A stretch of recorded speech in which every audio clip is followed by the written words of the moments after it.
Assalamualaikum warahmatullahi wabarakatuh. Nama saya Kansana Aura Salsabila dengan NIM 235221074. Di sini akan membahas tentang Perjanjian Giyanti dan terbelahnya Jawa. Perjanjian Giyanti lahir sebagai sebuah kesepakatan segi politik antara Pakubuwana II, Pangeran Mangkubumi dan VOC pada 13 Februari 1755.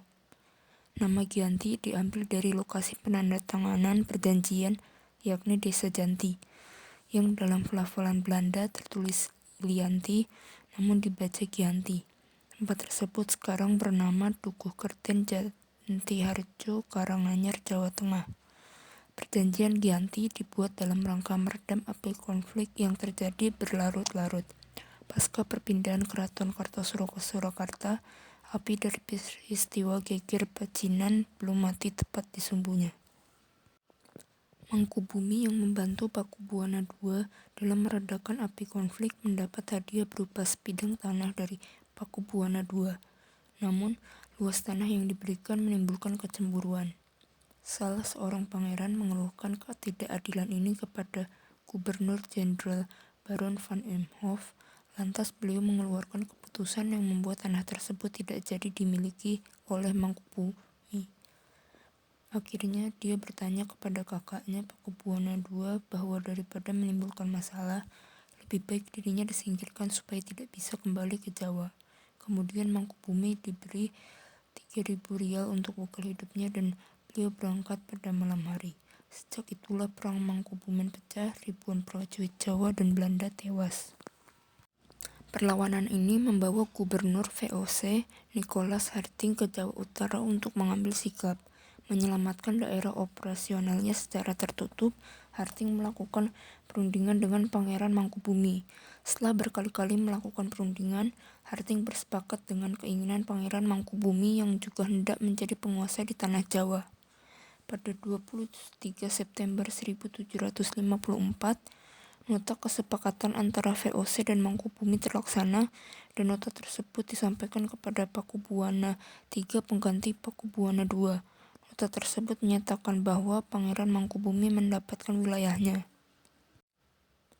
Pada 4 November 1754, Pakubuwana III menyatakan persetujuannya terhadap hasil perundingan Gubernur Jawa Utara dan Mangkubumi. Surat pernyataan itu disampaikan oleh Pakubuwana III kepada Gubernur Jenderal VOC Jacob Mosel. Kesepakatan ini mendorong terjadinya sebuah perjanjian besar yang ditandatangani di Desa Giyanti, beberapa kilometer di sebelah timur Surakarta. Penandatanganan perjanjian Giyanti menjadi pangkat terbelahnya Jawa menjadi dua bagian atau dikenal sebagai Palihan Nagari. Hal ini menjadi awal mula naiknya tahta Mangkubumi di Jogja sebagai Sri Sultan Hamengkubuwono I dengan gelar Senopati Ingalogo Sayyidin Pantogomol Fatullah. Sejak ditandatanganinya perjanjian tersebut pada 13 Februari 1755. Pada 15 Februari 1755, ada pertemuan untuk mengelola pembagian atribut keraton, antara lain yaitu keris, yang menjadi pusaka raja diserahkan kepada Sultan Hamengkubuwono I. Yang kedua adalah bahasa. Jogja meneruskan dialek bernama bahasa Bagongan, bahasa yang menjadi identitas. Yang terakhir adalah tari. Tari Jogja lebih maskulin, tari Solo lebih halus. Kemudian ada tutup kepala yang disebut blangkon. Yogyakarta memiliki jenis ban, Surakarta memiliki jenis plat. Masyarakat Jawa terbagi secara selektif mengenai penampilan, gaya, dan klaimnya. Akan tetapi keterbelakangan masyarakat Jawa tersebut tidak terjadi seketika lantas setelah perjanjian Giyanti. Kemudian ada permasalahan bahasa.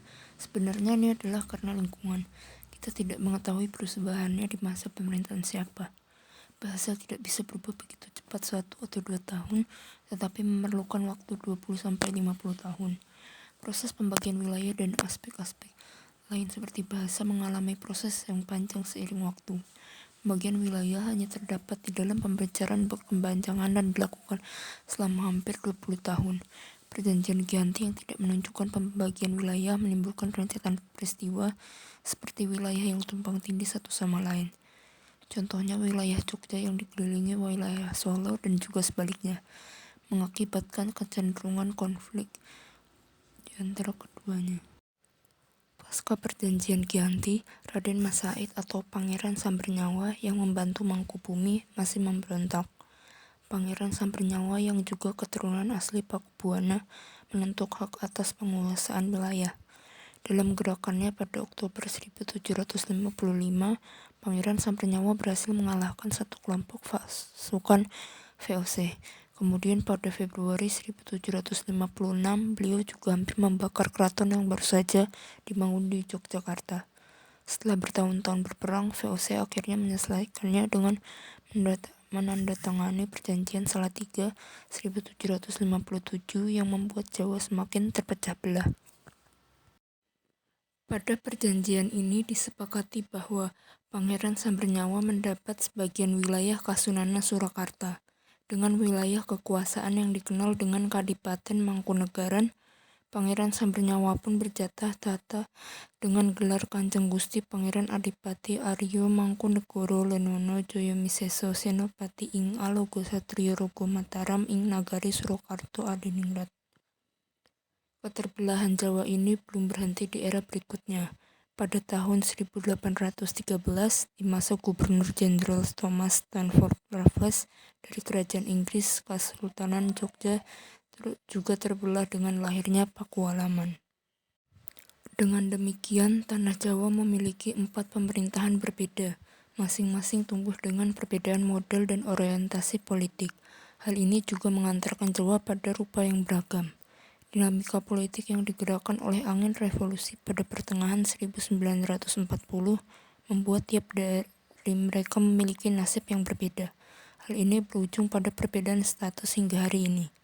Di masa Republik Indonesia, Kesunanan Surakarta dan Kadipaten Mangkunegaran menjadi situs cagar budaya.